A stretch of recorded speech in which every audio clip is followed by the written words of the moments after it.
Hello, America. I'm Mark Levin, and this is Life, Liberty, and Levin Saturday. And this is Liberty.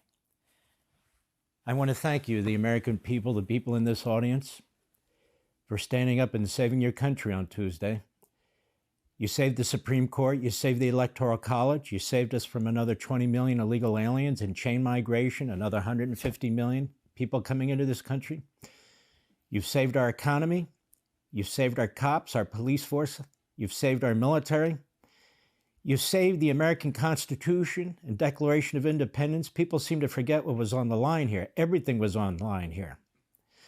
We dodged a bullet. President Trump literally dodged a bullet, and we dodged a bullet on Tuesday. The extent of Donald Trump's historic nature, iconic nature, really isn't understood because we're too close to it. They'll understand it 50 or 100 years from now. He's not a typical politician. He speaks like a regular person, which is why they hate him. He tells you his feelings. He's utterly and completely transparent, in many ways to a fault. But that's who he is. And we, the American people, it turns out we love this man. We want him back in the Oval Office. We want him to lead the country. We have rejected completely, utterly, undeniably, the Democrat Party, the Marxist, jihadist agenda. We have rejected it. We want nothing to do with it. We love this country. They do not. We do not want the fundamental transformation of America. We want America back. And you did this. All the talking on the world, all the TV in the world, all the radio in the world couldn't have changed this but for you. And you came out en masse from all corners of the country, every single background, every single race, ethnicity, and religion. Whether President Trump won them outright or won a significant number, it didn't matter. He had a landslide, a modern-day landslide, over 300 Electoral College votes. He won the popular election. You, we beat the media, we beat academia, we beat Hollywood and entertainment, we beat the DC special interest groups, we beat the corporatist oligarchs. The oligarchs put up $1.2 billion to defeat him. They lost. But I want to make something abundantly clear. There is no kumbaya. This isn't hands across America. Have you seen the media? Have you seen the Democrats? They haven't changed. Their stripes haven't changed. They're the same evil empire they've always been. And after a couple more days and a couple more weeks, they will make public what they're doing right now. Do you know what they're doing right now? In the shadows, they are plotting to try and figure out how to destroy the Trump presidency. This White House today, speaking out of both sides of its mouth, they have a whole bunch of executive orders ready to go to try and stymie the Trump agenda, the American people agenda. He's got a real mandate, and his mandate is we want normalcy back. We want our lives back. We want our freedoms back. We want our religion back, our family back, our sovereignty back. We want America back. We're not interested in what Obama, Hillary Clinton, Biden, Harris, the whole long list of reprobates. We don't want what they want to do to this country top down. And you made the difference. You changed everything. But until Comcast gets control of NBC and MSNBC, until Paramount gets control of CBS, until Disney gets control of ABC and Warner Brothers gets control of CNN, these pockets of Pravda, Al Jazeera-like media, not a free press, not an American press, these propagandists, these demagogues, until they are held to account for the things that they said, Hitler, fascism, all the things they said about you, the American people, until these corporations get control over these news platforms and really turn them into professional operations with real professional journalists, nothing's going to change. So I just want you to be aware of this. And we, the American people, and this incoming new administration, this pro-American administration, will need to use every constitutional, legal, political, and every other ability that we have and they have to push their agenda and defend it against what is definitely coming. Because these people don't roll over. They don't go into fetal position. They get angrier. They want more power. They grab more money. And they never say no. I just want you to be aware of this. I want to tell you the truth. Now, I want to get into a few other things here. this lawfare stuff. I'm not going to let it pass. I have in front of me one paragraph that was filed by the unconstitutional rogue prosecutor, Jack Smith, on behalf of the Department of Injustice and the entire regime that's still in place. The United States versus Donald Trump, government's unopposed motion to vacate briefing schedule. He didn't move to vacate the cases. The briefing schedule. So all the reporting is wrong. As a result of the election held on November 5, the defendant is expected to be certified as president-elect on January 6, 2025, and inaugurated on January 20, 2025. They are sharp. You got to give them that. The government respectfully requests that the court, now this court is this judge, Tanya Chutkan, who is horrific, an Obama appointee, a left-wing bomb thrower in a black robe. They say they're asking the court to vacate the remaining deadlines. That's the schedule. In the pretrial schedule to afford the government time to assess this unprecedented circumstance and determine the appropriate course going forward consistent with Department of Justice policy by December 2nd. So the sword of Damocles remains over President-elect Trump's head. December 2nd, they give themselves. The government will file a status report or otherwise inform the court of the result of its deliberations. The government has consulted with defense counsel, who do not object to this request. They haven't made any decision yet because they're corrupt as hell. This memo that I have brought to you years ago, October 16, 2000, which incorporates a memo by the Department of Justice as well in 1973. So for half a century, it has been the position of the United States government, the Department of Justice, that you cannot indict a sitting president. I'll get to the point. The indictment or criminal prosecution of a sitting president would unconstitutionally undermine the capacity of the executive branch to perform its constitutionally assigned functions. And it goes on. Because of the unique duties and demands of the presidency, the department concluded a president cannot be called upon to answer the demands of another branch of the government in the same manner as can other individuals. The ordinary workings of the criminal process would impose burdens upon a sitting president that would directly and substantially impede the executive branch from performing its constitutionally assigned functions. And the accusation or adjudication of the criminal culpability of the nation's chief executive by either a grand jury returning an indictment or a petit jury returning a verdict would have a dramatically destabilizing effect on the ability of a coordinated branch of government to function. And it goes on in exquisite detail. 3 types of burdens merit consideration. A, the actual imposition of a criminal sentence of incarceration. So it's not just indictment, it's the entire trial process, which would make it physically impossible for the president to carry out his duties. B, the public stigma and opprobrium occasioned by the initiation of criminal proceedings, which could compromise the president's ability to fulfill his constitutionally contemplated leadership role with respect to foreign and domestic affairs. And C, the mental and physical burdens of assisting in the preparation of a defense for the various stages of the criminal proceedings, which might severely hamper the president's performance of his official duties. He's going to be distracted. He's fighting for his liberty while he's president of the United States.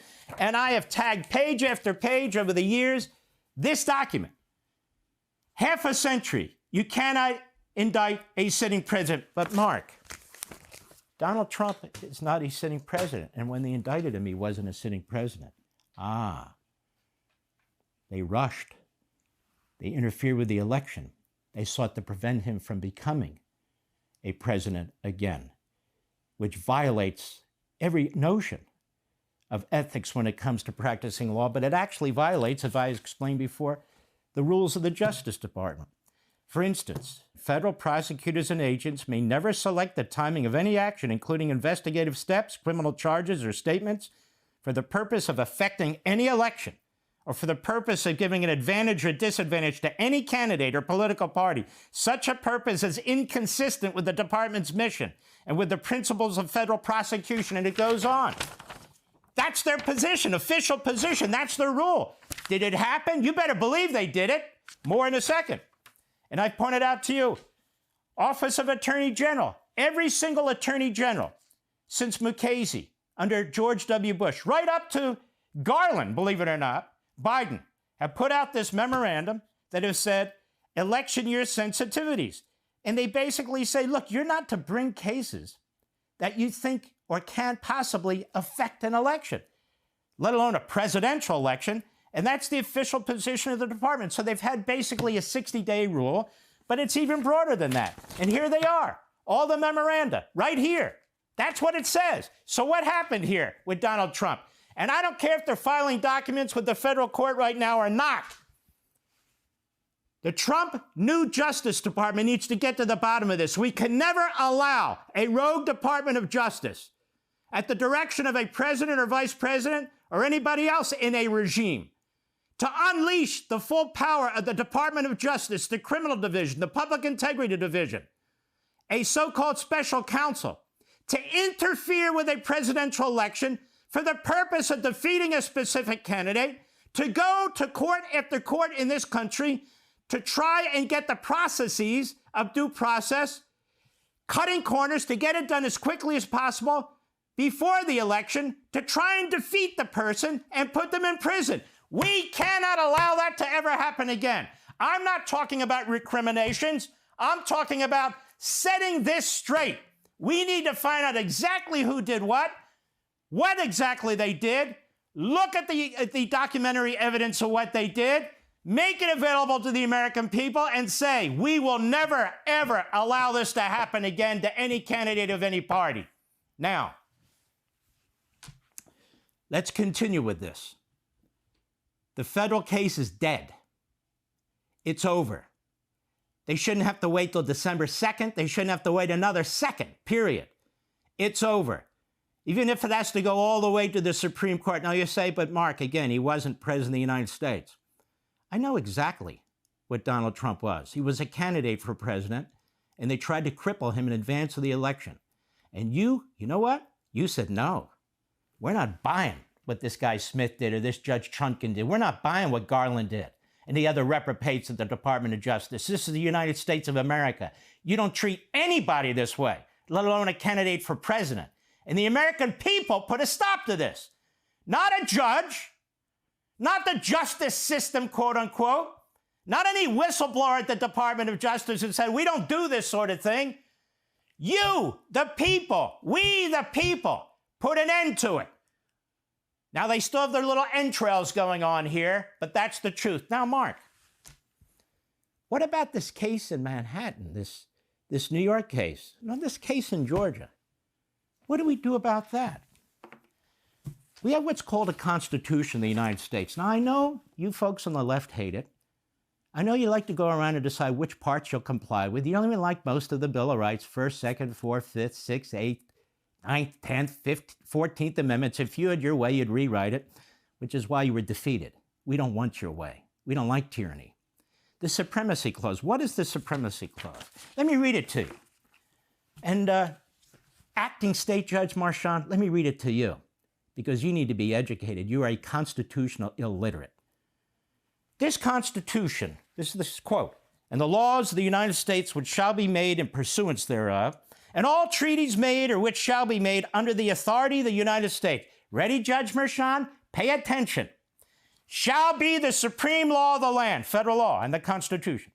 And the judges in every state, including you, Marchand, shall be bound thereby, and anything in the Constitution or laws of any state to the contrary, notwithstanding. That's the Supremacy Clause of the Constitution. Very, very important. So much so it shows up in the Federalist Papers. Look at this. Federalist number 33, written by Alexander Hamilton. Oh, you lefties like him. Remember the play Hamilton? Oh, yeah. He's your guy. A law, by the very meaning of the term, includes supremacy. It is a rule which those to whom it is prescribed are bound to observe. This results from every political association. If individuals enter into a state of society, the laws of that society must be the supreme regulator of their conduct. If a number of political societies, states, localities, enter into a larger political society, the laws which the latter may enact, the state and localities, pursuant to the powers entrusted by it, by its Constitution, must necessarily be supreme. If states join into a nation, then the national laws have to be supreme. Otherwise, what do you have? Well, James Madison tells us what we have. It would have been seen the authority of the whole society everywhere subordinate to the authority of the parts. The parts would have control of the whole. You'd have anarchy, you wouldn't have a country. It's called the Supremacy Clause. Now, What the hell does that have to do with Mr. Marchand? That Stalinist trial that was held in Manhattan, where they violated the 5th and 14th Amendments, among other things, due process and equal protection, and they violated their own rules of conduct, where they tried to breathe life into a new law and turn a misdemeanor into a felony by basing it all on federal law, federal election law, without saying it was based on federal election law. You see all this? And now Marchand's going to sit there at a sentencing hearing with a president-elect. They rushed that case ahead. They wanted to get it done. Convicted felon, 34 counts. Let's defeat him. Let's put him in jail. It's backfired. Because you, the people, said, enough of this. That's not the way our country works. That's not the way our justice system works, and we don't want it to work against us this way. You put an end to it. So what does it mean? Marchand has no jurisdiction. He has no authority. The supremacy clause.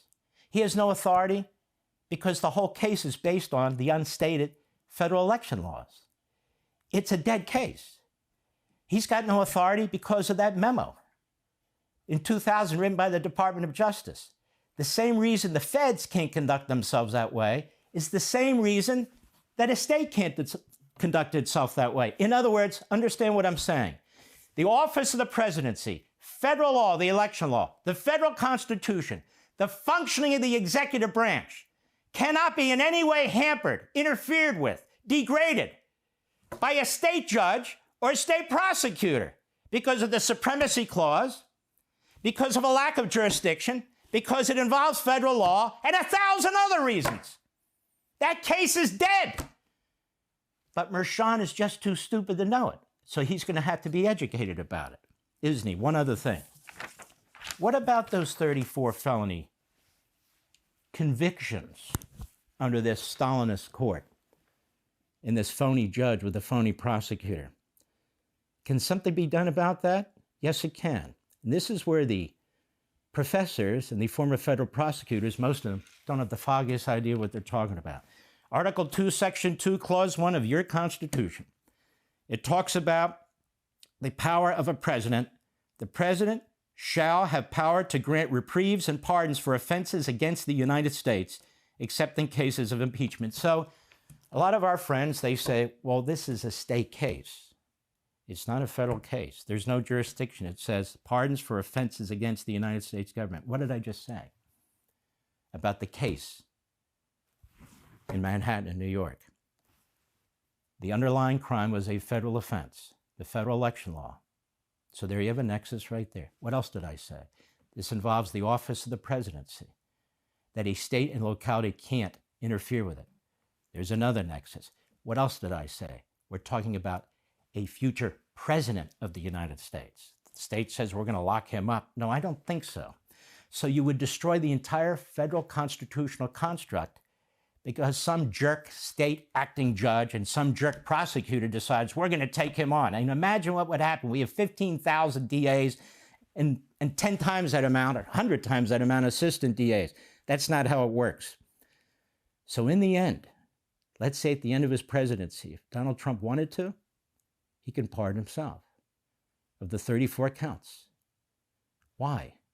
Because the power is plenary. It's a very expansive power. Pardons for offenses against the United States. Pardons. And keep something else in mind. There's nothing in the Constitution that prevents him from doing it. Nothing. I just thought I'd point that out. And you, the American people, you brought an end to, they call it lawfare. You know, that sounds too nice. These Stalinist witch trials. You said no. Whether it's New York, whether it's Georgia, whether it's Washington or anywhere else. We, the people, we want nothing to do with that.